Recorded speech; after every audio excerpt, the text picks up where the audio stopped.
ইউনুস সাহেব আপনি নেমে যান। ইউনুস সাহেব আপনি নেমে যান, আপনি নেমে গিয়ে সেই চেয়ারে আমাদের কাফি ভাইকে বসায় দেন। হাসিনা আপা আপনি চলে আসেন। ইউনুস সাহেব আপনার প্রতি মানুষ দিন দিন বিরক্ত, অনীহা, ক্ষোভ, ভালো না লাগা এগুলো কাজ করতেছে। আচ্ছা আচ্ছা, আপা যে চইলা আসবে সেই কথার কি কোনো ব্যাখ্যা আছে আপনার কাছে?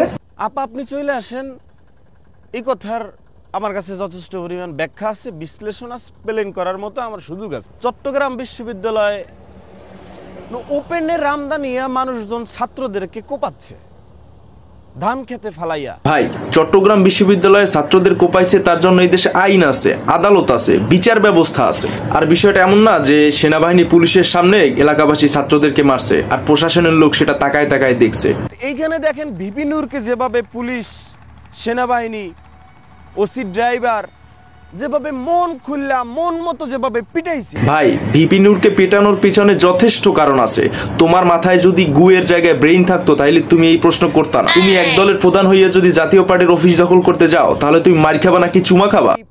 মিনু মিনু মিনু মিনু মানুষ দিয়ে এই দেশ চলবে না ভাই। ও আচ্ছা আচ্ছা, তো কাকে দিয়ে দেশ চলবে? পাওয়ারফুল, হেডামালা, বিপ্লবী, দেশপ্রেমিক এরকম মানুষ লাগবে। তোমারে দেখে মনে হচ্ছে তুমি পাওয়ারফুল, হেডামওয়ালা, তুমিই পারবা এই দেশ চালাইতে। আসো আসো, আইসা তুমি দেশ চালাও। ও আচ্ছা আচ্ছা, তুমি তো একবার বিপ্লবী সরকারের ডাক দিছিলা, তাইলে এই দেশের সরকার হয়তো তুমি হইতে চাচ্ছ। বিপ্লবী সরকার লাগবে। তুমি কে? একটা দেশের চিফ অ্যাডভাইজারকে তুমি ক্ষমতা ছেড়ে দিতে বলতেছো? তুমি কে? তোমার কথায় যে সে ক্ষমতা ছেড়ে দিবে? তোমার কথায় সে ক্ষমতায় আসছে নাকি তোমার কথায় সে ক্ষমতায় বসছে?